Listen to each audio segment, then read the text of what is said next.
so I'll try to not walk over there, but I'm going to mute myself for a moment. No worries.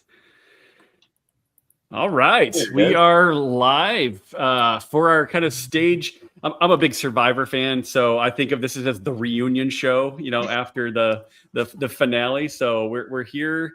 I'm Mike Coates with Cloaked Treasure. We got Greg here with us as always, and then we've got Bob, codename Skullbone, Doug, DJ Prow. Right? Am I pronouncing it right? Doug, is it Prow? Not sure you can hear me. All right, hopefully everybody else can hear me. And then we got Jerry. How do you pronounce what your handle is? Navij. All right, right on. Doug and Bob were the winners of the grand prize, the stage 10 here. So we'll be excited to talk to them and Jerry alongside about their experiences. So Mike, are you going to go ahead? So just sort of an agenda standpoint is we thought we would run through sort of from the hunt designers first. We're going to do 5 or 10 minutes of discussion on the stage 10 clue from our perspective. And then you don't want to hear us talk. We're going to turn it over and kind of get the perspective from the three gentlemen online here, what worked for them, where they got hung up, where they found red herrings and kind of their experiences, because I think that's going to be the more fun aspect, just to hear, you know, how close they were early on and what pushed them over the edge to find it, and just really emotionally how it was when you finally opened that mailbox. That had to be a lot of fun. Right on. All right, well, let's do this. Let me add into the stage here. Actually, Greg, before we kind of kick this off, do you want to kind of talk a little bit about how we built the stage? And sure. Some of this is kind of generic. Yeah. So, I mean, this is our first year doing this, and we learned a lot through the previous 9 stages. A couple of them, you know, Jerry solved in a day. And so we learned that there were ways to build clues that were really, really challenging, and people would get stuck with nothing to do. And then there were things that we could do that kind of pointed people very quickly towards the right answers. And so what we did with this one is we decided to build a clue that gave you sort of some generic locations that you could overlay and maybe have more than one correct solution. So rather than, like, for example, stage 7, where, you know, we used kind of return to Al Sable and a few other pointers, you really didn't know where you were looking at until it all came together. And then it was like, oh, that's obvious. Here, what we did is we designed a clue that got you somewhere near a railroad track, the Thornapple River, and a graveyard. And there's more than one of those combinations in the state. There's actually several combinations of those in the state. So that was kind of the genesis of how we wanted to build this. And Mike and I really spent a lot of time dinking around with what we thought would work. So that was the idea. There was to give people an opportunity to go out, boots on the ground, and kind of run down some hunches that were, you know, maybe 95% right. But then you get there and it's like, well, there's no anvil, or there's no trees, or this is missing. And then you have to go back and go, well, maybe it was this graveyard instead of that graveyard. I mean, I think it worked. I think we had about 10 weeks of this. Yeah, about that. People visited quite a few different locations and had to run down some various solves, which is kind of the intent. So that was sort of the super high level of how the design of this one went. Yeah, and as you can see, because we used artifacts from previous stages, this was a buildup, right, over all the 9 stages. Not every previous stage had something that it was going to use for this final one, but quite a bit of it did. So this stage was really around 2 main steps, right? First, find the right stone from the riddle, and then figure out where the stone is pointing you for the treasure. And so what we'll do is we'll go kind of like stanza by stanza real quick, all the different clues that we layered into this riddle that walked you through to the final location. So the location for stage 1, or the first portion of this, was Benton Township Cemetery in Potterville, Michigan.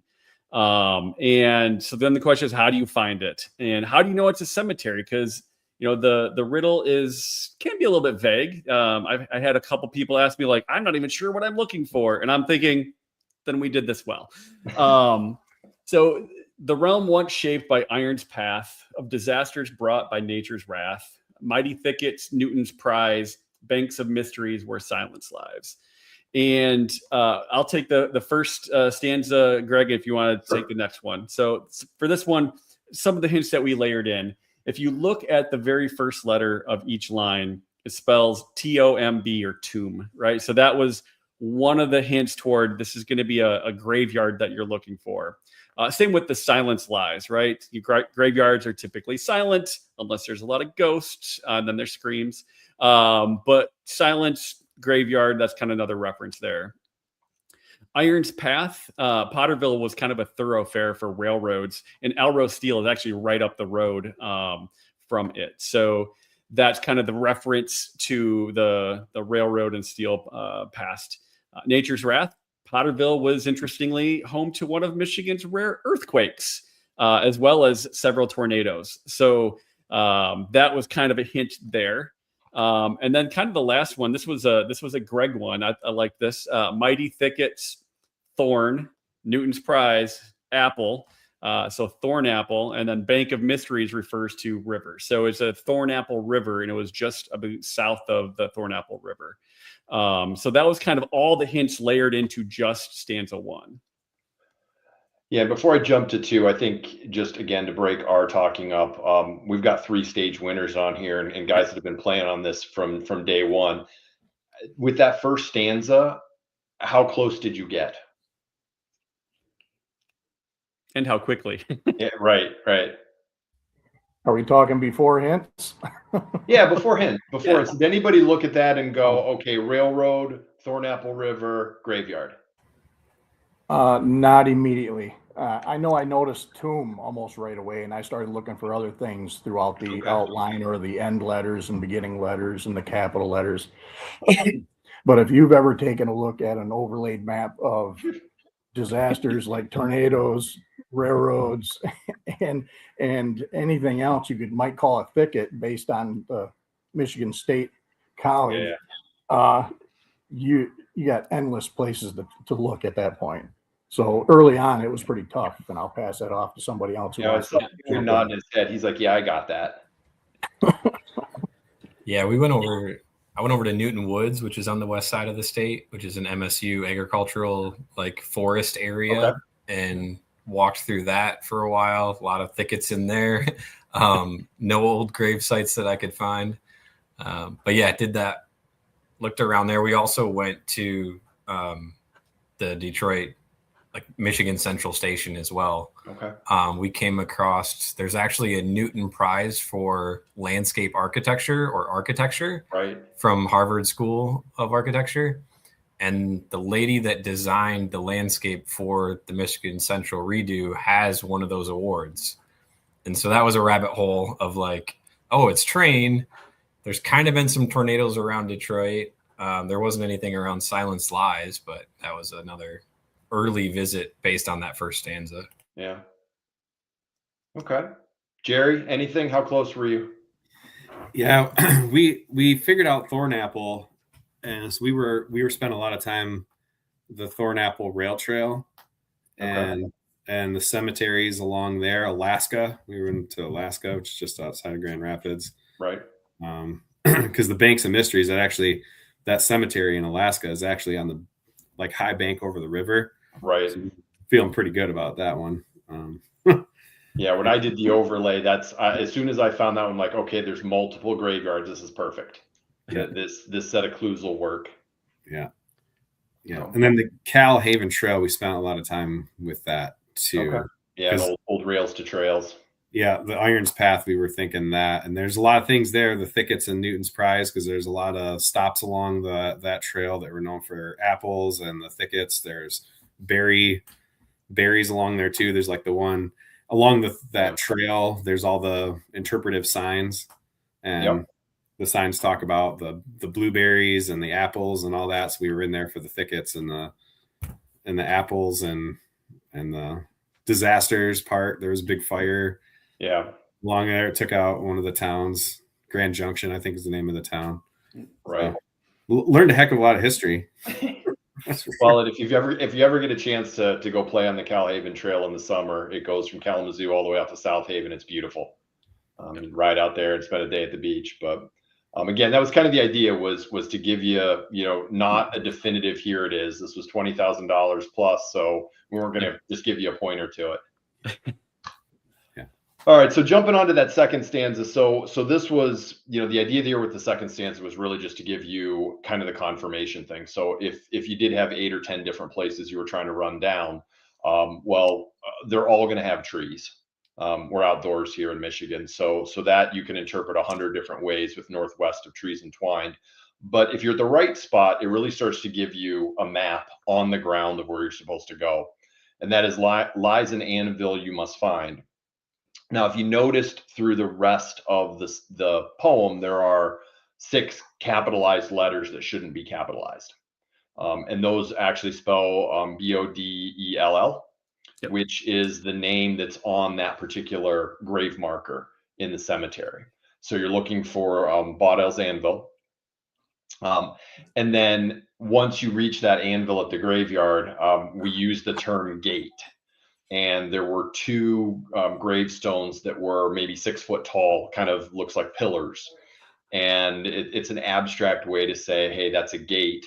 The names on them were Durand and, help me out, Mike. Stoddard. Yeah, Stoddard and Durand. Yeah, so Stoddard is a name for stable master, and Durand is enduring. So again, the idea was, if you're in the right place, this all starts to make a lot of sense. You see this large tree monument that's 6 to 8 feet tall. You see an anvil up there. Yeah, Mike, you can scroll down to some of those other pictures if you want. But that was kind of how that build was intended to go. It's on the hints. Yeah, it's on the hints. So right there. This is actually a picture of the tree monument with some graphics in the background and some fading, but that's what you saw when you were out there. The anvil grave marker not too far up the hill from it, and then those 2 gates. So the idea there was you get to the right spot and things start to come together for you. We knew that would be challenging because, again, you can go to graveyards, you can find tree markers like this. Anvils are not that uncommon if you look hard enough in graves. But again, it's putting where all of these are and getting out of your own way with biases, going, all right, do I think that is what he meant? Because once you're there, it's kind of like, oh, duh, yeah. But you can fit this into a lot of different places. And obviously, we were pointing you towards a particular gravestone. It happens to be a row of 3 kind of low set older stones. And so we just said it's a stone you're looking for in a group of 3. It's the first. And again, if you're at the right location, that's a pretty accurate walking map to get from those trees to the anvil, through the gates to the right stone.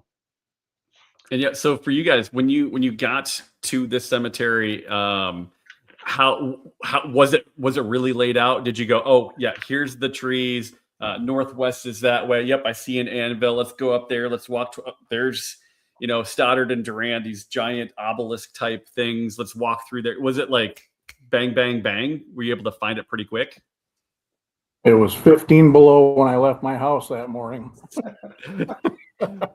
I'm just going to start there. Yeah. We had gotten some snow off and on. There had been snow off and on. From the gate, orientating yourself, once you got inside, you straight through the gate and straight on in, you immediately start noticing the entwined trees. Right. And then from there, just as long as you got your bearings and direction, yeah, straight kitty corner northwest is the anvil. Pretty easy to see. It was from that point forward that it got a little bit messy, and I had brought a broom with me knowing I was gonna have to clear snow, so I started pacing off. Or seen some old tracks in the snow, but they were kind of covered, so they were hard to follow or to see. Most of the tracks out there were all deer and rabbit, but there was a set of tracks out there, and they kind of headed towards something that I kind of thought maybe. So I paced it off there first, and then I paced off in another direction when I noticed something else. But I won't talk through the whole thing right there. I'll let anybody else who's been out there jump in a little bit too. But then I'll share something else that I thought might have been the gates. Okay. Yeah, I mean, it was funny because Skull and I were texting that day because I knew he was going to the place I had to work that day, and we were on the west side of the state with family. So we're texting, and I was like, man, he's been there hours already. I'm like, is he all right? Like, he's out there. It's freezing out. And still just kept sending photos and couldn't figure anything out for quite a while.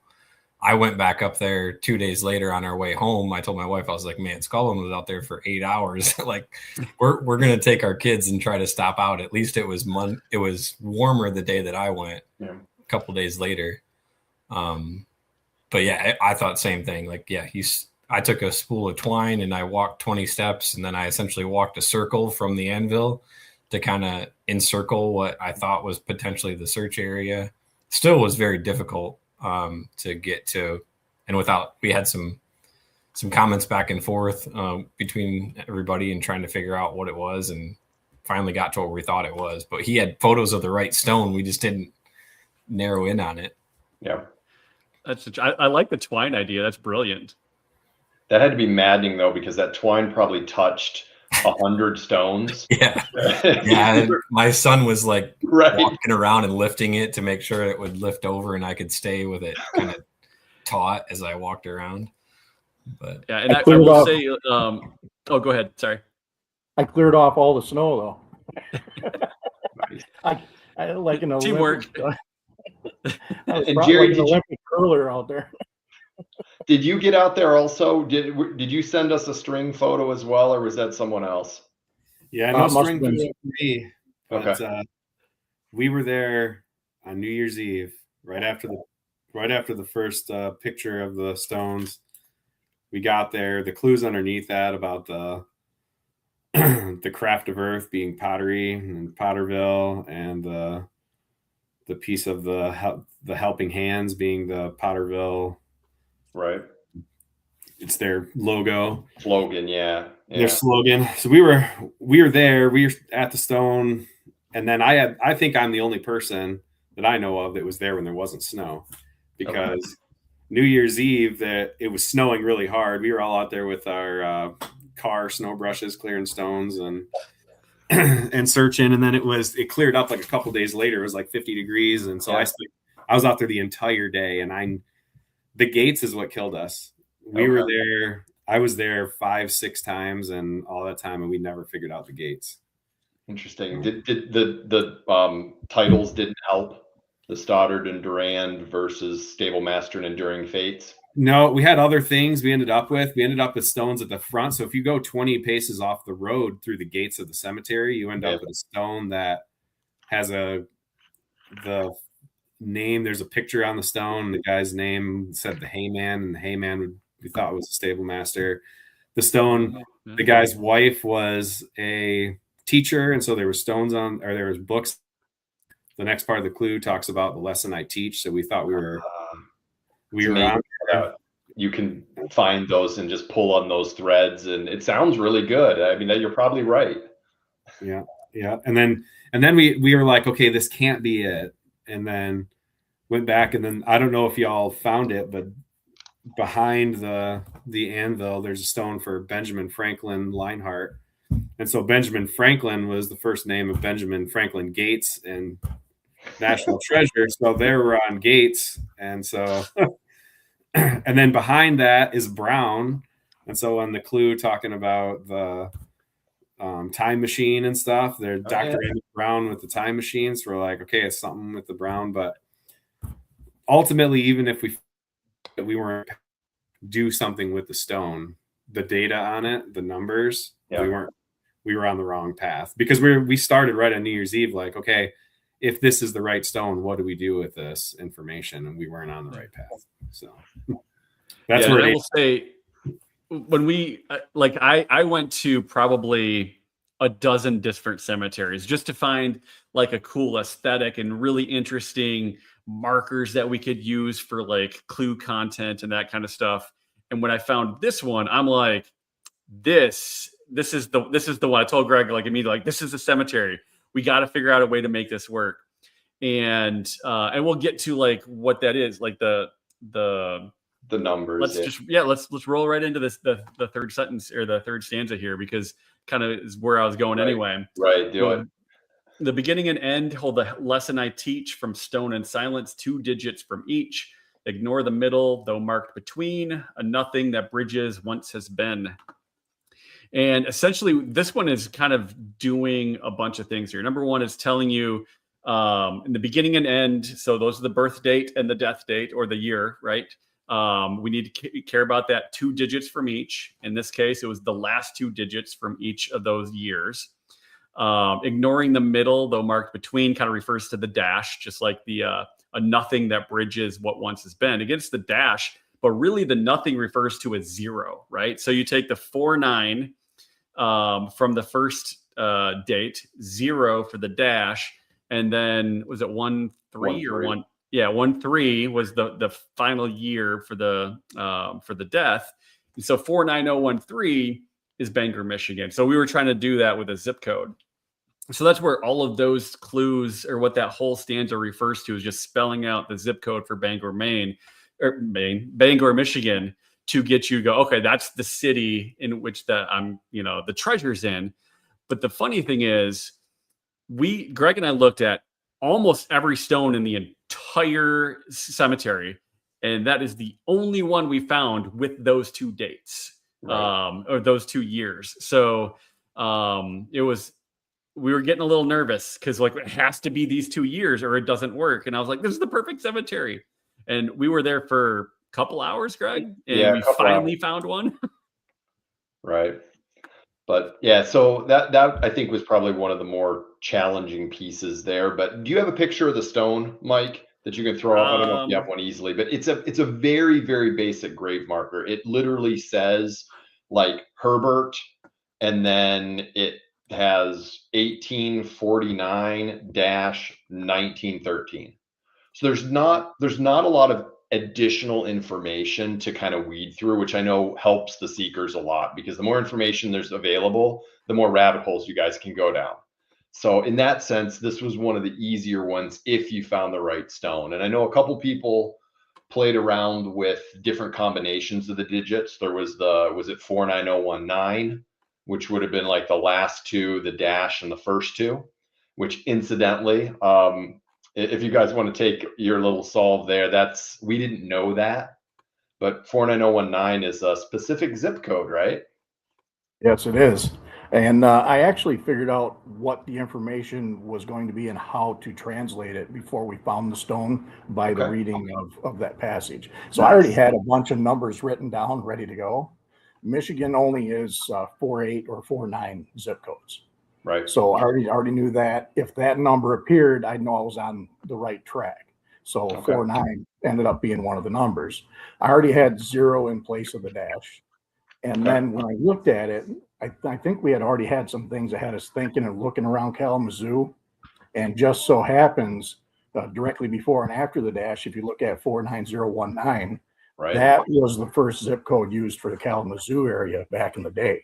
And the area ballooned up or built up so fast that they broke it into all the 49002, 007, all those zip codes that are today.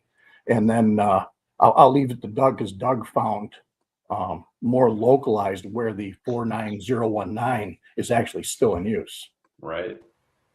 Yeah. So I went down this rabbit hole. I was like, I wonder if it narrows in on the city, because obviously the hint you guys told us was just, it gives you the city. And I was like, well, maybe there's more to that. Maybe it also gives us if there's multiple zip codes in a city. And so I started trying to look into it. I'm like, geographically within Kalamazoo, what is 49019? There isn't anything. And I'm like, what the heck? Like, why is there no geography? I found out that zip code is a PO box only zip code. And so I'd already been thinking early on, and like, it's got to be somewhere secure. These guys aren't going to just put something out there in the middle of nowhere. It's got to be somewhere. Hope nobody finds it. Right. And so we'd been talking just early on, and I was like, maybe it's a locker at an airport, a train station that's got a luggage combo on it or something. And then I saw that 49019, which still was a rabbit hole. It didn't really pan out, but PO box, like, I was like, do they still have combination PO boxes? So we found out which post office in Kalamazoo 49019 PO boxes exist at, and we, Scalwing went there so we could try to see where those were, and didn't turn out. But we'd also found those old Corbin PO boxes as well, which I know you guys will get to. But we had found that PO box that matched the gear. We're like, man, we got to be on the right track right now, and so yeah. Had is early on. I had both zip codes.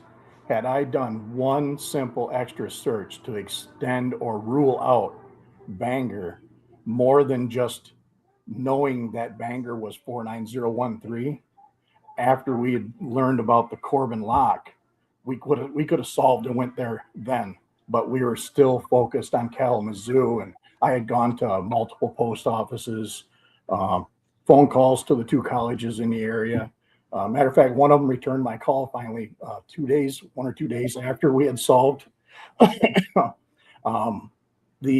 The actual post office that was supposed to have the PO boxes for 49019 was right in the edge of Parchment.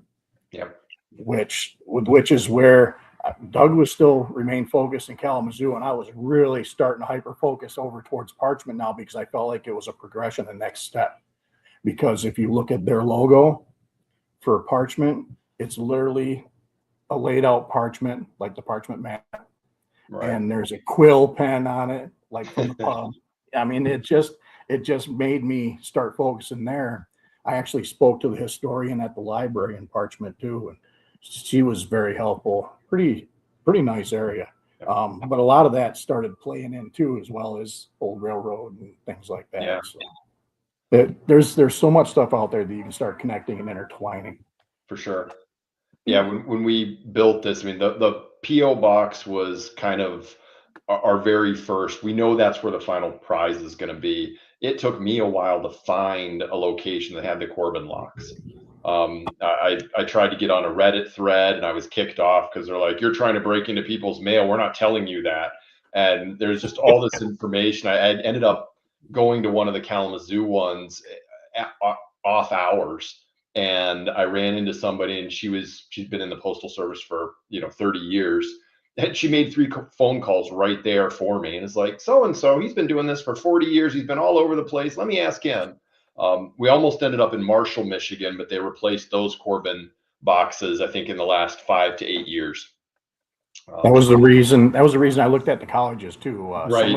Some of the old colleges actually use those still too. Yeah. I'm not sure in this state now, but not around that area.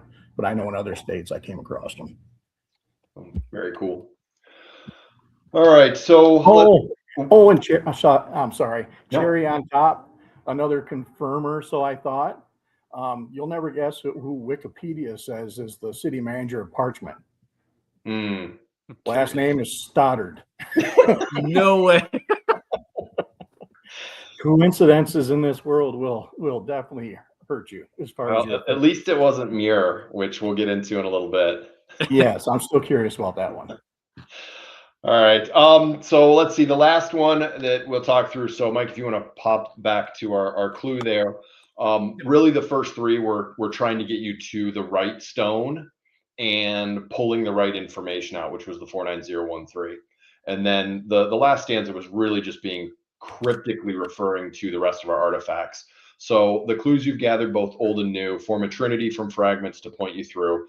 Really, there's a lot of fluff there, because I think at this point we've already told you that you have to look at artifacts. So there's really not much in those first 2 lines. But where now revealed is really kind of the key. So that 49013 was the where. And now from the artifacts, you have to pull out what and how must find. So hopefully that got people to be thinking, okay, I'm supposed to get a location off this gravestone. And it sounds like you did with the zip codes. And then what and how, and the what is a post office box, and the how is the combination. And those are obviously hidden within the other artifacts. We hinted with the unused details to be aligned. So in all the artifacts we used, the only completely red herring was there was an X and some dashes and a question mark on the map. And those were the only things. Yep, that we originally were going to use that. and then for a variety of reasons, it fell apart.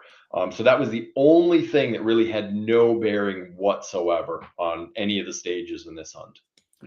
So and even this one here showed in the top left corner a gravestone, right? Yeah. So that was unused previous to the stage, but that as a reference to a graveyard. yeah, it was used here, and there was a slight tie to our friend Musgrave, who showed up a few different times in stage 6. And see, I thought like we had wondered about that question mark to X, but I had wondered if that was when we found, was it part 2 in stage 6, you had to do the Musgrave walk from that like firehouse or whatever, that stone thing, right? Yeah, stone hunt. And so I was like, oh, well, the question mark is the fire hut thing, and the X was where the QR code actually was. So I'd kind of eliminated that in my thinking of like, oh, that was just the Musgrave walk that we had to walk. But yeah, and there were a couple people that did that. I know the CD on the other part of the map, people had assumed that meant cellar door at one time. And I want to say even the HI in stage 5, there was a trail where like maybe trail H and trail I intersected on a trail map, and people were thinking that, oh, that was kind of your clue to get up the hill to the fireplace ruins. Neither of those were quite true, but it said it's interesting the ways our brains can assign meaning to things. I actually thought CD was mentioned in one of the solves. It was. Yeah, it was by one of the solvers, but it was not right. And so there were a couple places, and somebody asked me this in the chat. There was one of the releases where we put very little information out about the solve itself. We just kind of said, yep, here's where it was, here's the linear way to get there, but we didn't go into all the clues and all the hints. And that was because I think our solver said, and I think that was John, had thought the CD was part of the solve. And we didn't want to confirm that, because we knew later that was going to be something that, you can watch it, you can listen to him, but it didn't come from our mouths. That stray thread actually helped throw a little bit of a monkey wrench in there too, because we were starting to rule that stuff out. Right. Early on, I had noticed that CD and HI were consecutive letters. And then I even started looking at trying to use that as part of a key to solve the stage that we use the, yes, as soon as my brain kicks back in, on the same parchment anyway, when we use the periodic table. So I was actually looking for something in the CD and then consecutive letters in between. I think it's 5 letters in between and then HI or something like that, and tried to use it around that area too. But I always did key in on those, wondering what they were for and why they were consecutive. Right. And so just kind of jumping on, the rest of it, no more remains to be revealed by fates, and you have what you need, the grand prize awaits. So the things that we were supposed to get out of those artifacts were the combination to the actual PO box, which I believe was CDHIA. Yep. So the CD from the map, the HI from the map, and then the A from the QR code stage solve. Right. And then the actual PO box was 313. So there's a 3 on a coin, there's a 3 on a coin, and then on the bottle it's a 001. So the 1 is from the bottle. And then I think those were the main things, right? We had the 313. The other clue to help identify is this in the top right corner. Right. This is the thing that says PO box. You don't know that until you do a lot of research and maybe a lot of like image matching. But ultimately what that ended up being is, let me bring that over there. Right. This is the Corbin lock from the post office box. So we were kind of trying to do this. So that was the other unused piece to kind of help you solve the what to do with the information. Yeah, and we honestly thought, so when we were building the hints and the riddles, 313 happens to be the PO box number that I got when I went there. It also happens to be the area code for a decent portion of Detroit, right? So we weren't sure what that was going to do. And then we didn't want to tell people it was a post office. We didn't want to put that in text or in riddle form, because I think once you realize it's a post office, you can almost brute force it. And so that was the only thing we did, was that little 10 pointed, poorly drawn star wheel that I think people were thinking it was a gear. I know, Bob, you sent me a little screen cap from The Mummy, where they have it's an 8-pointed star, but it's an artifact that they use to kind of open up the Book of the Dead. And I'm like, man, if that would have been 10 point, that would have been classic, but it was only an 8-point one. But that was kind of the intent there, was to see, okay, who's going to figure out that that's pointing you to a post office box. And I have a question for Doug and Bob. If 49019 was not a PO only zip code, do you think you'd still be looking? Or did that really point you and have you start looking at these Corbin locks and post office boxes? Or had you already kind of figured that a post office box was a real possibility? I'll just jump in real quick and say that I was looking hard for what that symbol was, even back when we first seen it on the parchment, but more so during this stage. Yeah. But was unable to find what Doug found. So I'm just going to let it go right there. I found a whole bunch of interesting things, but not what he found. So I'm just going to leave that up to him, because I'm curious too. He shared it with me, and I got excited on the spot. Yeah, I think we would have still been looking. Okay. Like, it just happening to find PO box with that 49019, going down that rabbit hole, and then seeing this, I was like, it's a PO box for sure. But yeah, if not that, like, I don't know that we ever would have figured. It would have taken a lot longer to narrow in, I think. Yeah, it's interesting, because I did not know that the 49019 was a PO only zip code. It does make it a little bit easier, because you start going down that rabbit hole, and it at least points your brain, whether it's right or wrong. You spend a good amount of time looking at PO boxes because of that. So we learned something too.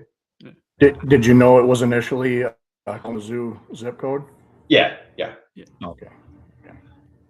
Yeah, because when he showed me that picture, I was off to the races. I think my immediate response was, "That's it," and it didn't immediately put me to post offices, because once I hurried up and started researching these, found out it was a Corbin lock, and it was used for PO boxes. The biggest thing I did then is I also found that a lot of them had been taken out of service. People had put them in museums, or bought them and converted individual boxes into piggy banks and stuff like that. So then I was still thinking, this still could be somewhere other than in a post office, and placed or within a place like the pub as part of decoration, maybe. I mean, it could, anything was coming to mind for me for where Doug was really well focused on the post offices yet, which helped a lot. That makes sense. Do you want to quickly run through the hints, and we'll just start getting into a little bit more with the crew? I mean, the hints. You want to do this one, Mike? Sure. Yeah. So this one was actually a little AI driven image here, but the top part of the Venn diagram kind of goes back to the disaster, and there's a kind of an earthquake there. You can see, and so tornadoes all over Michigan, but the earthquake, not so much. That was kind of where that was leading toward Powderville. The iron, again, going back to that Alro steel and the railways, and then this is kind of back into that river. And then the first is really kind of reminding you, hey, look at the first letter of the words for the tomb. So not pretty vague, but hoping to getting people thinking about things like disasters and earthquakes and stuff like that as well. Well, yeah, and really that they overlap, because it is, as said, the way the clue was designed was to trigger that overlap mentality of where are these three elements common. So hopefully that helped some folks out. Now, the second one was a little more direct, because it's an actual image of the entwined trees. And we thought, it took this picture from the graveyard and then blurred it out and all that. There's even a little bit of snow on there from when you took it. But yeah, the idea here was just to help people, because especially with the weather, we wanted some ways that folks could confirm when they got to the right spot. So I know there's a lot of different variations of these trees, but that one's pretty specific. And then with the text beneath it, a name recalls the craft of earth. That's, you know, clay. And if you drive by Potterville, you will see on their sign that they're the city of helping hands. And so helping hands, a humble craft of a potter, we thought that would help push people towards both the general location and then give you some confirmation if you got to the right graveyard that, hey, that's what they're talking about. And I'm kind of curious to the group here. This was originally in the main riddle. We ended up pulling it out because we thought maybe it was too prescriptive. If this would have been in the main riddle, would you have found Potterville too quickly? Yes, I solved that part of it in a couple of minutes. Once you saw this, yeah, that's what I was afraid of. Right.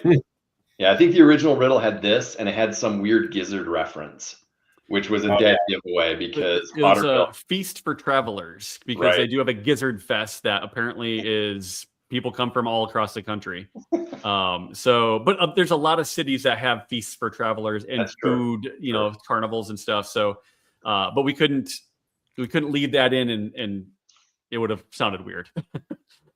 All right, now let's get to the third one, because that's where people are going to want to throw Rotten Tomatoes at me.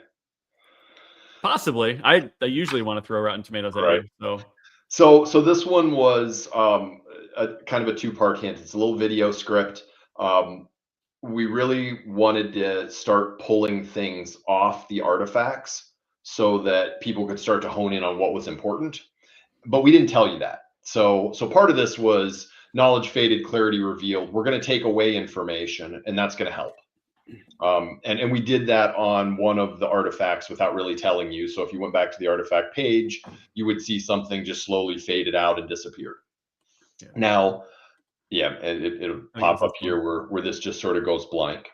Because we didn't want people to spend a lot of time on that periodic cipher. It would have been amazing if I would have put, you know, a second cipher overlaying the first one, but no, we weren't that good. Now, the second part here is the mirror's ghost and unknown field. The unknown field is pretty straightforward. A potter's field is another name for a cemetery where they bury indigent or folks where they don't know the identity. So that was trying to hint people at not only Potter, because it shares the name, but a graveyard. Now, Mirror's ghost is really twisty. So when we were looking at doing a hint, and I got on some AI tools, and I said, you know, give me some cryptic ways to refer to Potterville. And Google Gemini came back and said, hey, this is going to be really hard, but there was this transportation or railroad secretary back in the 1860, and his name was H.K. Muir. And there's a town named after him, but they also named a rail stop that was located at Potterville after him. And then they had to get rid of it because it shared the name of the town. And I was like, okay, give me some more information. And they're like, well, it only shows up in this 1871 map. And it's in the middle left corner in like Sanskrit font. You can find it. And I'm like, okay, that's pretty specific. So that's what we put in for the hint, was this really cryptic reference to, you know, a transient point in time of 4 to 5 years where maybe it showed up. Later, after we released the hint, I tried this in a different AI platform, and it told me I was smoking crack. And it's like, this never existed. It doesn't exist. It never overlapped. Muir is north, and Potterville was never named Muir. I went back to Gemini and I started poking it, and it's like, no, it totally exists. Do you want me to send you a picture of the map? And I'm like, yes, I would like a link to the map. I open it. It's not on there. And I'm like, wait a minute. And so I started drilling down more, and Gemini is still convinced that this exists somewhere in some railroad notes, some maps, but it cannot get me a link. So part of me feels bad, but part of me is like, you know, it's truly Muir's ghost. It's a ghost of AI.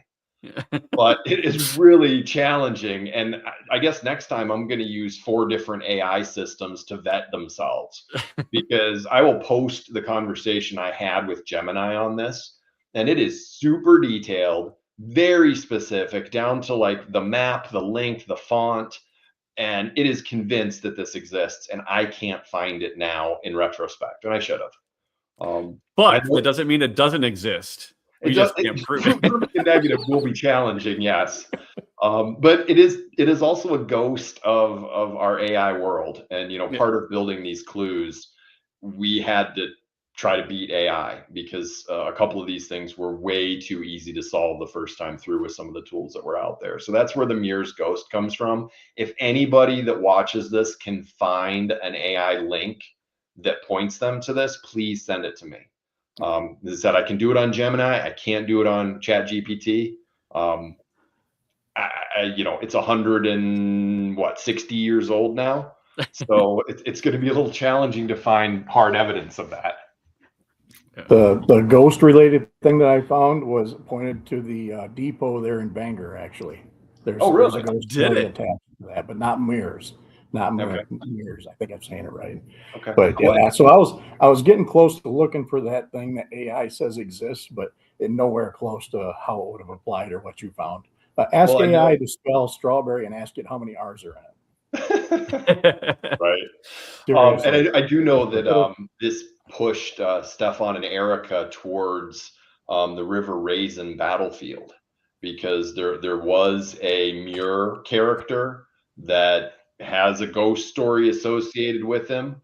So it's pretty interesting that there is a place in Michigan which is down near a lot of history and certainly industry with railroads and things like that. So it's not a terrible link either. So yeah, interesting stuff. And then here's the last one, right? Yeah. So then we did a couple live stream recorded video types of things. And so this one was under the ledge at the end of MC are the hallowed grounds and the stone you seek. The stone and the information it provides will give you the city in which the treasure resides. One of the things that good game design does is it helps. There's like a catch-up mechanic, just because you don't want people to just continue falling further and further behind. So you want to be able to keep helping the people that are stuck on the earlier phases while you're also helping progress the game to the end. And so we knew people were still looking for Potterville, that they were still looking for the stone. So this was one of those where under the ledge, referring to Grand Ledge, Michigan, right? At the end of MC was the tricky one. We kind of talked about it being something that is normal, but kind of shown in a different way. And C being the Roman numeral for 100, M100, the road, ends in Potterville. And I believe it's right at the Vermontville Road that the cemetery is on. So the end of MC is actually at the end of M100. And the rest of it is kind of, again, going back to the stone. Hey, the stone's got the information that you need and it's specifically telling you, yes, it is the city that it will tell you the answer to. So that was kind of the solve for that particular catch-up riddle. We also talked about initials because Greg mentioned MC are your initials. And we said, well, names matter. And that was kind of referring to stable master and enduring fate in the etymology of the name Stoddard and Durand. Stoddard being stable master and Durand being enduring.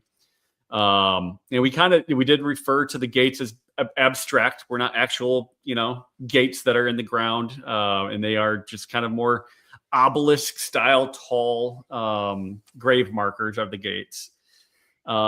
We also, and I don't know if I've got the image up there for it. There's Herbert. We did talk about to know the right stone, what does a miracle, the 31st, and a time machine share? And the answer is Herbert. So you've got Herb Brooks, the coach of the Miracle on Ice hockey team in 1980. 31st president is Herbert Hoover. And Herbert George Wells, or H.G. Wells, was the person that wrote the book, The Time Machine. So all those together kind of put you toward Herbert. And the reason we did that is because there were a total of 5 stones in that kind of area, but 3 of them were in between the gates. We really wanted to make sure you got the right one of those. So if you could figure out Herbert from that, and you've got pictures of the stones, you're looking through them, you should be able to go, this is the right stone. We also had a picture of the large M that was on the background. Let me see if I can find that image. Yeah, and that's just a logo of a steel pole barn shed company, right? Yep. So there's more than one of those around, certainly, but this one's kind of front and center on an outbuilding there in the cemetery. Yep. And I got a couple people that I'd never seen that before. I didn't know how common it was. And I don't know, was it Doug? Were you the one, or maybe it was Stefan and Erica that sent me a picture of from Benton Township Cemetery? It was the trees, and right through the trees, you could see the M. I don't remember if that was you or Stefan and Erica that sent that to me. I'm like, that's the thing. You did also? Did you? Yeah. Yeah. They found theirs through a Facebook search. So it wasn't a picture that they took. And I don't know if you did that also, Bob. But apparently if you look around enough, someone did like a little, memorial to a loved one and took a picture like that just because it had the sun and it had they didn't intend obviously to have the logo in the background. It just so happened that they did. Yeah. It's like, okay. But that's apparently somewhere on Facebook. Yeah. And if you go to findagrave.com, you can, once you find Bentonville Township, you can look through thousands of grave sites at that. And we flipped through them on the website and came across that as well, just remotely, and was able to find it. But correct me if I'm wrong, though. I don't think the gravestone we were looking for is actually, there's an image of it. You wouldn't have known that that's the right one anyways, like, because there wasn't an anvil one that I could find on there. Okay. And you couldn't really tell based on the plot map where you were at to try to see what 20. So yeah, you couldn't have done it fully remote. You had to go out there and try to. That was kind of the idea. Yeah. Is to do that, because I know some of the newer ones, man, you've got 7 or 8 different photos of the gravestone, and you've got the plot maps and everything like this. You can find this online, but I don't think there's a picture of it, and so you really have to have solved the riddle already to understand what you're looking for. So we thought that was okay. It's actually not an anvil tombstone. It's a broken tombstone that's set to look like an anvil. Right. Yeah. Which makes it almost impossible to find from the internet. Which worked, but when you were there, like you said, you got there and it's like instantly that's what they meant. Yeah. So, when you see it, it. Right. And that worked really well for us when we were walking around that place for hours going, okay, I think if we do this and this and this, that will work. So yeah, I honestly, the trees are what sold me. I'm like, I love this monument. It's really cool. It's got it's very evocative, and you can have some really interesting descriptions as far as as a riddle goes. So I'm like, this is the place. We got to figure out if there's a stone that matches, and we did thankfully find one because it was super cool. Yeah, I was thinking it would be 1949 to 2013, but we did not find any of those. So we got lucky, I think, finding a much older one, which actually ended up working better. Yeah. So we've managed that's to solve a lot of time. So let's turn it over to these guys. And, we've gone through a bunch of this. You've chimed in. So any other experiences that, were highlights for you, or things that we haven't talked about that were like, yeah, this is what pushed me over, or this is what's frustrating, and this was the best part?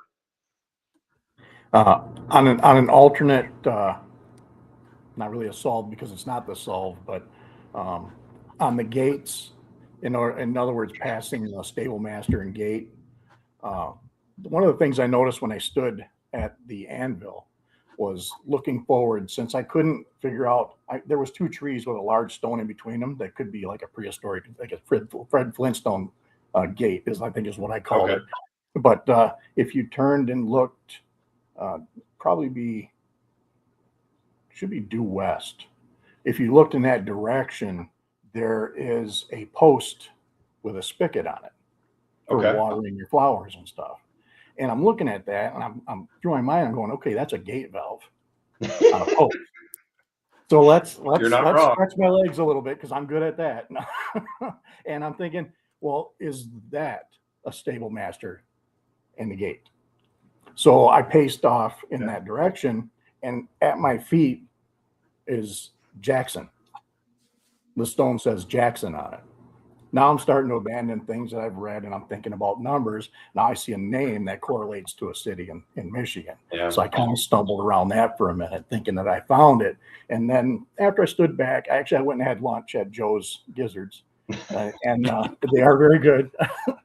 And directly across the street from them, by the way, is a MC right on the corner of the motorcycle shop right there, in big bold letters on the side of the white building in black letters.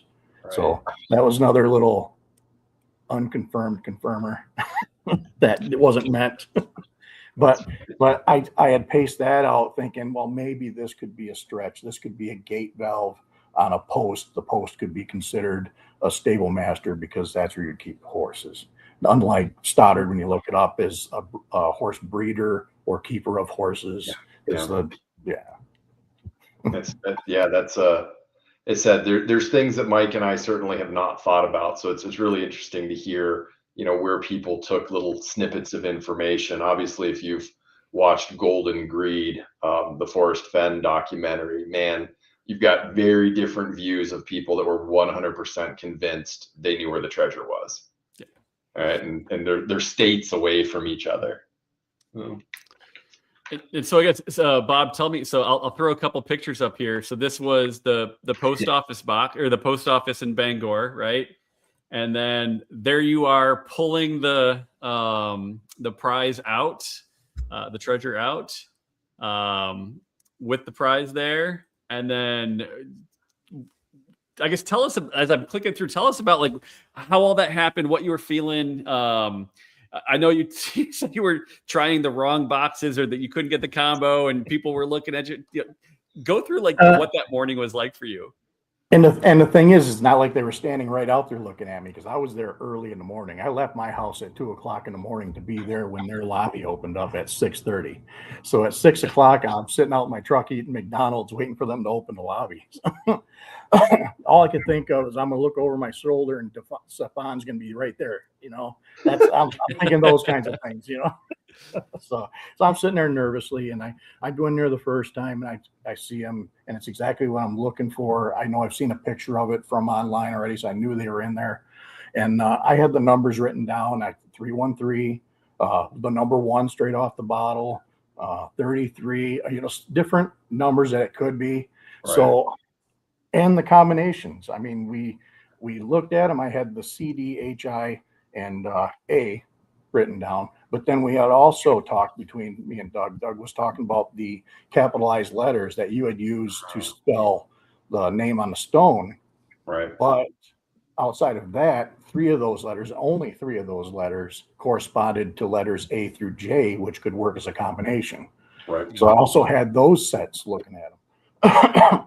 I tried number 1 first and tried all my different combinations. And then I moved on. I tried 313, tried all my different combinations, and it's not working. So now I'm trying to break out of, okay, what about 33? What about this? I'm hearing them guys in the back doing things, and then they'll get quiet for a minute. I notice I've been out here for a while, so I step away. There's a little counter outside the shot where you can stand. So I've got my notes, I got my phone out, and I'm looking things up, trying to figure out, am I missing something? Is there something else? I know I'm in the right place. How am I going to work? What numbers are they? I ended up, I think it was after a while, starting to feel nervous. I said, I better leave for a minute. I went out and sat in my truck. And I'm starting to think to myself, and unbeknownst to me, I think Doug was doing some of the similar things by this time, because I'm back and forth with him. I think he reached out and asked the same question. Do we have to worry? Because I'm starting to get worried about, I'm messing with all these post office boxes thinking, am I going to get arrested in here or what? So, but finally, after going back through it, I went back in to try again. And the very first combination that I tried on 313 actually worked, but I messed it up when I was doing it or something, because I'm trying to turn it, and it's like a conventional combination lock, like what you might have on your gym locker growing up. And you turn it a couple of times to the right to set it, and go to the first number, go left past the number and back to it. In this case, it's letters, and then back to the right to the last letter. Well, while I'm doing that, I'm having trouble looking past my fat fingers, and I must have messed it up the first time, and it just didn't work. So now I've been trying all these other codes and getting nervous, and I'm like, okay. And then when I went back in the second time too, they were still in there, but now there's more people there. And there was actually a gentleman or right behind the boxes stuffing the PO boxes with the mail for the day. And I'm back in here again. And I sensed him kind of stop because he was literally just off to my left in the next set, that little divider you see on the left of the shot right there. The next set is right there. And he literally stopped, and I think he leaned over and looked through the window of the PO box at me. And I'm nervous, but at the same time, as soon as I did that combination and the little key thing below the combination thing turned, I just started shaking. So still shots don't show up, but I was shaking pulling that up. That's awesome. Excitement and everything just all coming to a head. I think I teared up a little bit. So did you think we had put like the 5 ounces of gold in that? Were you expecting to see like $20,000 in gold, or what were you expecting when you grabbed the box? And at that point, with the weight of it, when I grabbed it, I'm thinking, man, did they put cash in this thing? I'm like, no way. I wouldn't have thought even there you'd want to risk putting that in there. No. That way, especially after my research. And that's why I started posing the questions, am I going to get arrested here? Because when I looked things up about, the PO boxes and going there to do that, I'm starting to get, we'll see, but it made me a little bit nervous. So, and for people that maybe don't understand the back and forth. So when they were getting close, Bob and Doug were texting Mike and I, and they were asking some of these questions like, I think I'm in the right spot.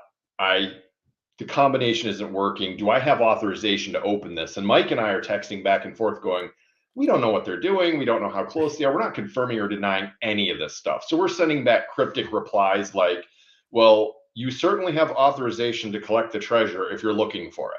And it's very nebulous. You guys are probably getting frustrated with us because we're not really being upfront with, yes, you're in the right spot, or we're trying to do that on purpose. But that's what some of the back and forth is with the texts. And, Bob's sitting there going like, I'm in a federal building breaking into somebody's mailbox. That can't be a good thing. But you're not. You had permission, right?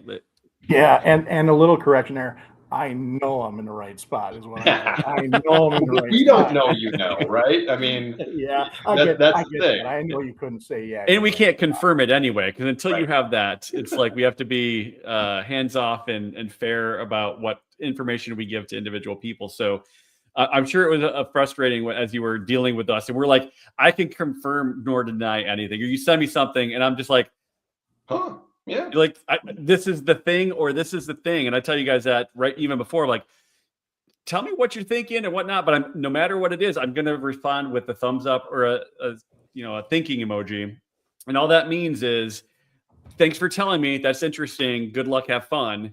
And not that I'm ignoring you. So like we couldn't say anything. Right. But that was too. I remember when you finally you sent me a message. I just fat fingered it. And I'm like, what does that mean? And then you send me this picture. I'm like, oh, that was like very cool. You got it. Yeah, you got it.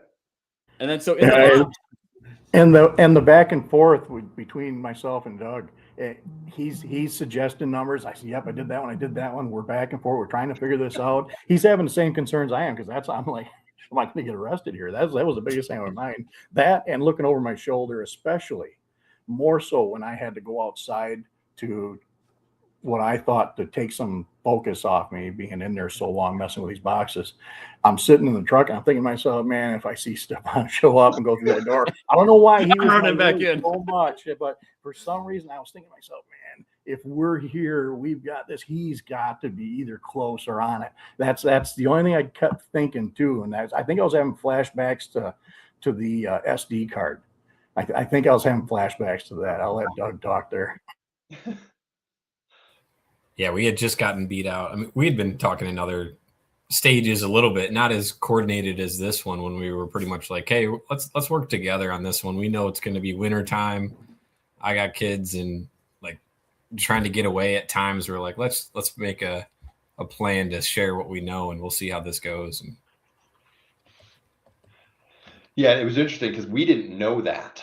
And so, one of you would text us, and then I'd get a text from another one or a Discord chat, and I'm like, okay, there's at least two people that are really close.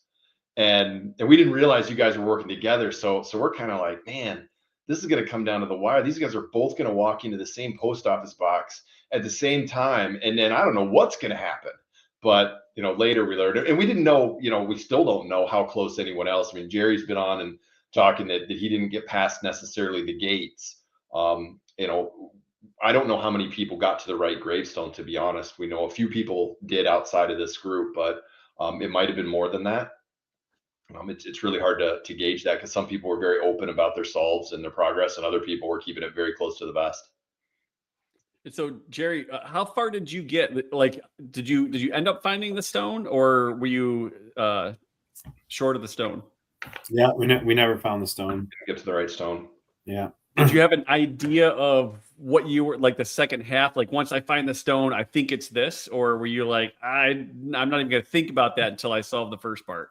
Oh, we were definitely thinking about what to do with the info. We were not going to do a zip code, though. We were thinking that we were looking for either like high level longitude, latitude numbers, okay, or crossroads, like a 69 and a 20 or something like that, where you're getting the thing. That's the kind of things we were thinking about. And yeah, so we weren't even close to any of that. I was actually pretty shocked when I kind of Discord happened afterwards that there wasn't another cipher, because the cipher was so hard in the beginning.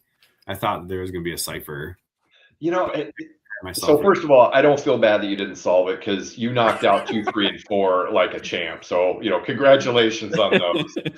You got your investment back. I don't know, the ciphers. Some people love them and other people hate them.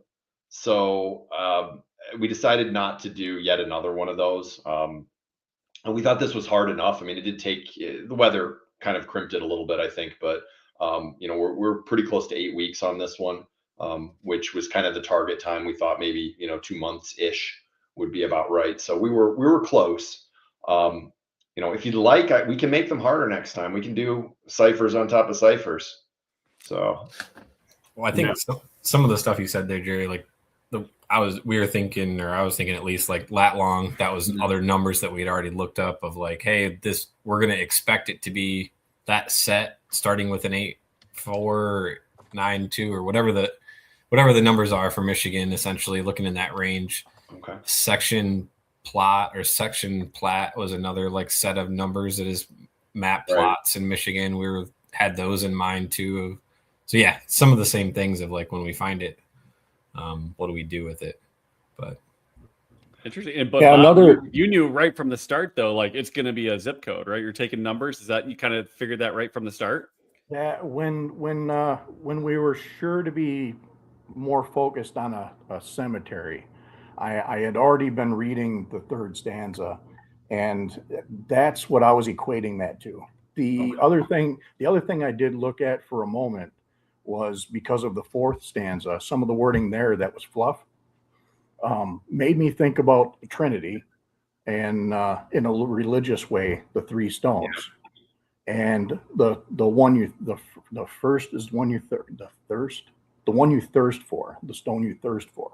And that would be, if you're talking in a Trinity or anything religious, that would be your foundation. That's your foundation stone. So I started thinking that could be information from a foundation stone or a cornerstone of a building.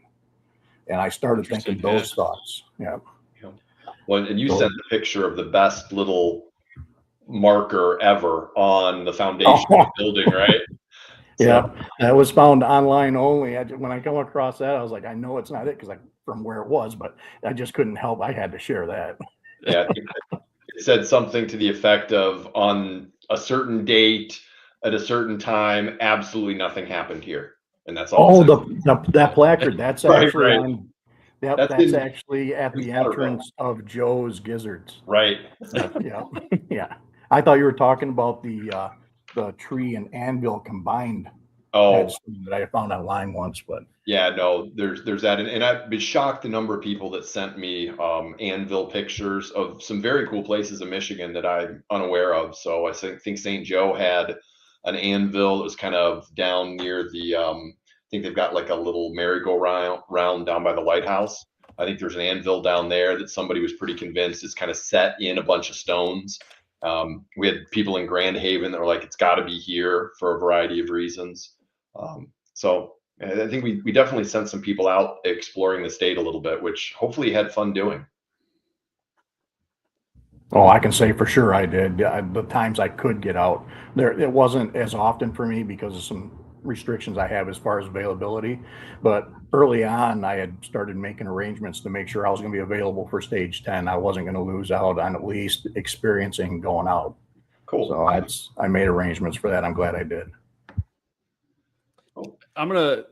Jerry or Bob shared a video. He did an unboxing.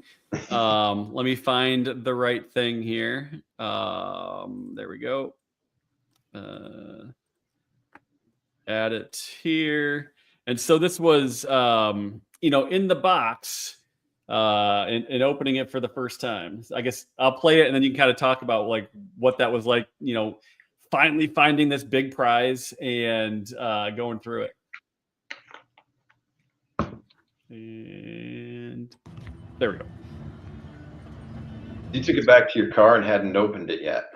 Yeah, I'd actually moved down the road to a parking lot area past the train depot. I was going to sit outside the post office, and you can see shaking a little bit. So I'm still nerved and shaking while I'm doing it. But just to open it up, I figured I'd get a video of everything as it came out of the box at least. I couldn't bring myself to talk while I was doing it, so there might be music in the background off my radio. That's about it. Yeah. But that was awesome, opening it up and looking in there. And now that I've opened it up and I've seen the puzzle box in there, then I realized, okay, there's definitely not enough room in here for the gold or the cash. Now I realize what the weight of it is. I kind of recognize the box a little bit because I own one of those locks myself. This one is a 5 place, mine's a 6. Yep. So yeah, both of them. Yeah, and little cryptex. Yeah, and it wasn't. That wasn't intended to be really part of the solve. That was just kind of a fun adder because obviously only one person can have this in their hand. So it's not a game on who can solve that first. I liked it. It added to it. Yeah. It was just kind of a fun for the actual solver that there's one more thing you got to do. How long did it take you to open it? Not long. I looked up because I couldn't remember because I couldn't think straight standing there. I did Apple and Sophia. So I tried both of those. Neither one of those worked. And I'm like, wait a minute. That's all right.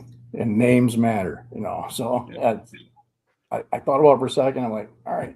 And I started turning. I went to C first, and I was having trouble even getting to feel it. So I held it upright and turned to the C, and I felt it drop a little bit. I was like, okay, I'm onto it. So I set the rest of the numbers, and it's very touchy while you're moving one letter and the other. They kind of tend to track with each other. So it was really hard to get it set to where it would slide out.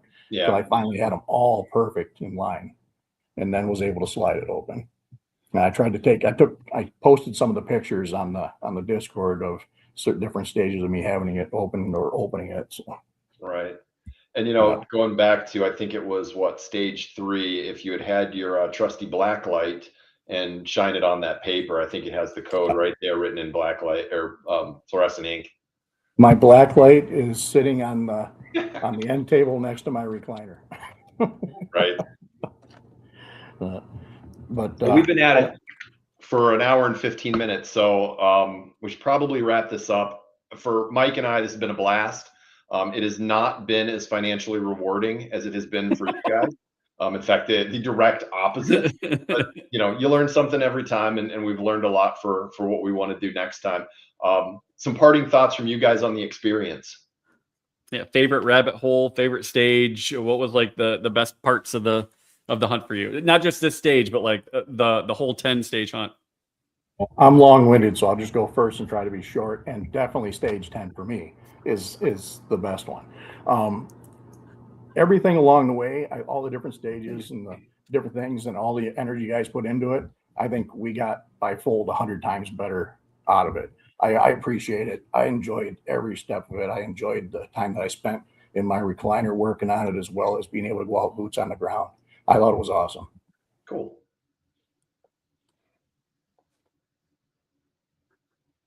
Doug, what about you?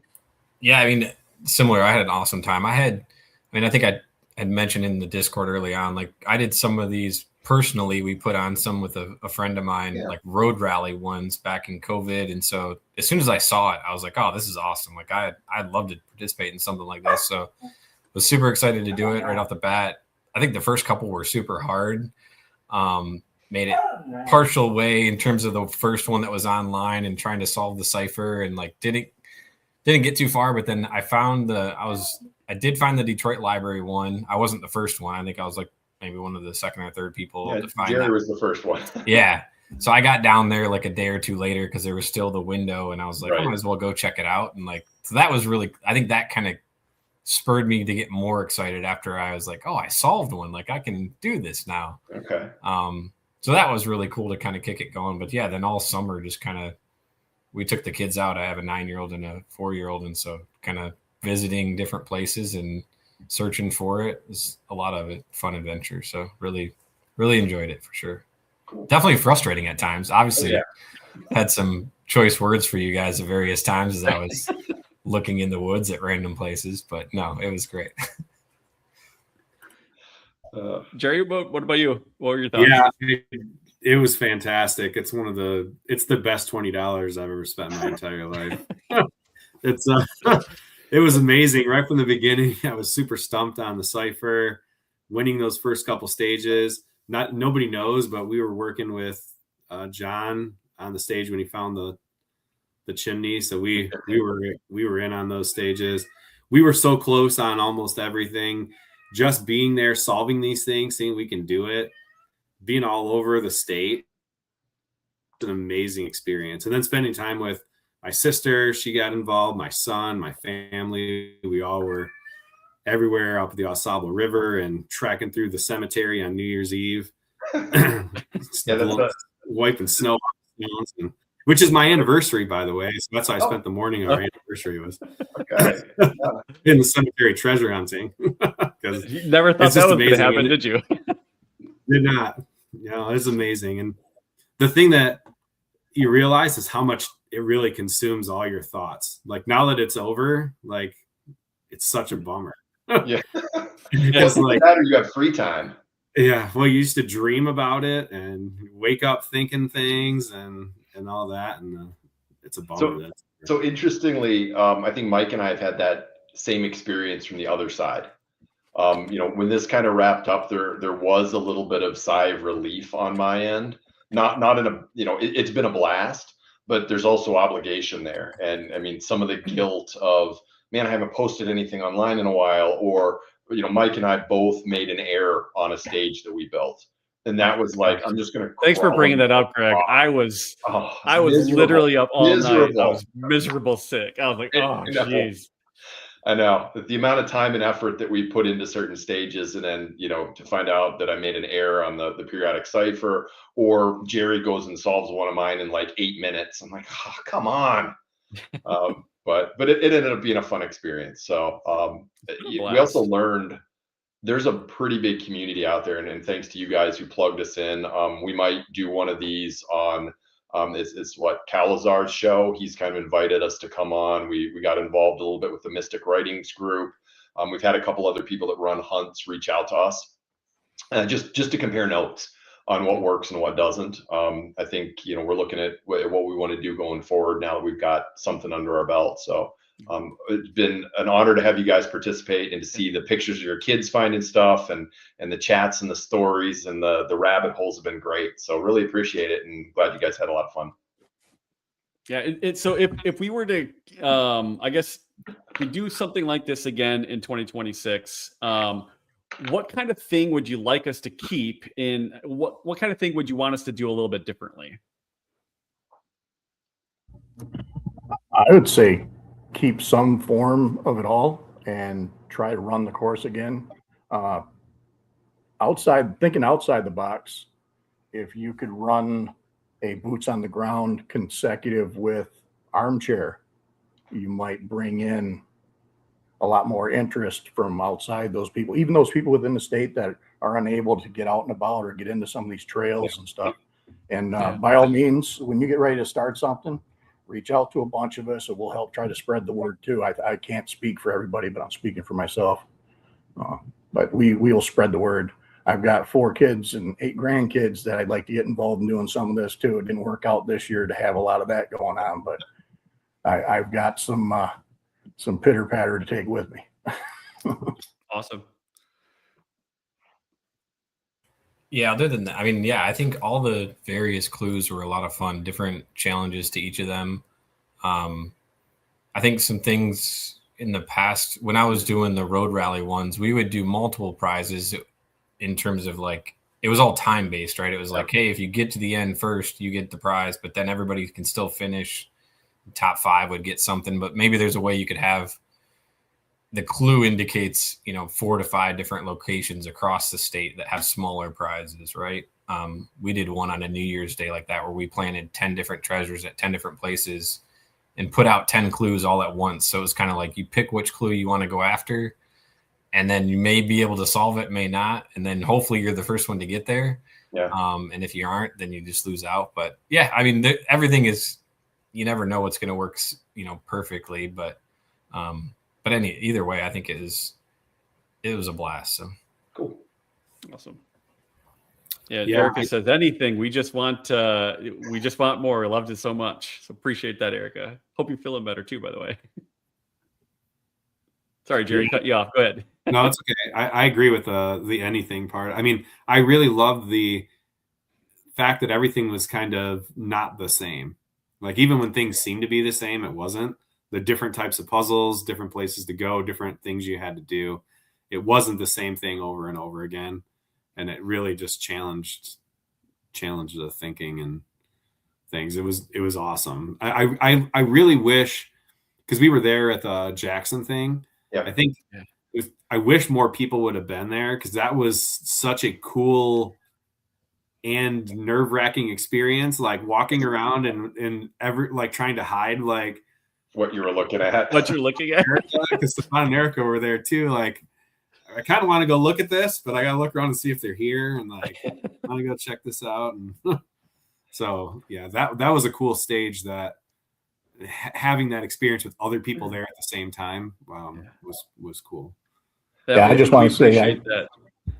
I just wanted to say I feel like I really missed out on that one. I lived vicariously through pictures that got shared with me, and that was it. But I could tell that everybody had a great time there, and just I would hope that I could visit one of those with everybody the next time. Yeah, and if anybody has not been to the Ella Sharp Museum Complex, it's really cool. So definitely check them out. But yeah, one of the things that we were trying to do, to kind of your points there, was all of our puzzles we had a cipher that you could do from home. We had the matchsticks. It was a very visual puzzle. We had a couple riddle puzzles. We had the chemical, like all of the table or the periodic tables. Like we tried to do a bunch of different things, because everybody's brain works a little bit differently. And if someone's like, oh, I can't do a cipher, but maybe you do this visual one, or maybe you could figure out a riddle. So we really want to make it so a whole bunch of people could be like, I might not be able to do this one, but there's 9 more stages, or there's 8, however many stages left, and I might be able to do the next one, because my brain works just a little bit differently. And I thought that turned out pretty well. Yeah, obviously we have to get over is this a scam? Because I think I got more questions of that than anything starting out, is, you're just going to steal my money and go off. So hopefully we're over that hump now. We've got enough of these videos. We've got some real people behind the scenes. We still need to crack the publicity side of things. We tried a couple different things, but we were unable to get on like news coverage or MLive or anything like that. So that would be really, the goal would be to get this really 10x the number of participants that we had. We had, 140-ish signups, probably much fewer participating on any given stage. You guys were involved in a lot of it, but we had folks that played 1 or 2, and that was about it. We'd like to get that up to 1,000 or a couple thousand, just from funding prizes, but also it's a whole lot more fun when you show up at one of these locations and you're looking over your shoulder at like 15 other people. So we'll see. Well, there's a lot of stuff for us to work on and see what we can come up with here for 2026. Awesome. Well, appreciate all of you guys popping on and spending 90-ish minutes of your lives with us and sharing your experiences. We've had a blast. I'm looking forward to what we figure out for 2026. I've already got a potential big hunt already planned out. So the question is, how do we pull that off? So, and we've got a lot of other ideas for things outside of that. So, looking forward to see what we figure out. Yeah, just stay tuned. We'll have some ideas that we'll start to float them out here in the next month or two, I think. Yeah, keep checking the website as we come up with ideas and start doing things. We'll be obviously posting on the website. If you've already been a participant, you're on our mailing list. So we'll shoot you an email as new things come up as well. But appreciate Bob and Jerry and Doug for being on here. And I saw Eureka in the chat. Hopefully her and Stefan are feeling better. And everybody that's participated this whole last like 8 months, 9 months-ish. Yeah, it's been fun. So hope you guys have a great rest of your evening and stay tuned for what comes next. Thank you so much for putting this whole thing on and for this tonight. Thanks for joining us. Thank you all. Thank you. All right. Have a good night. Mm-hmm.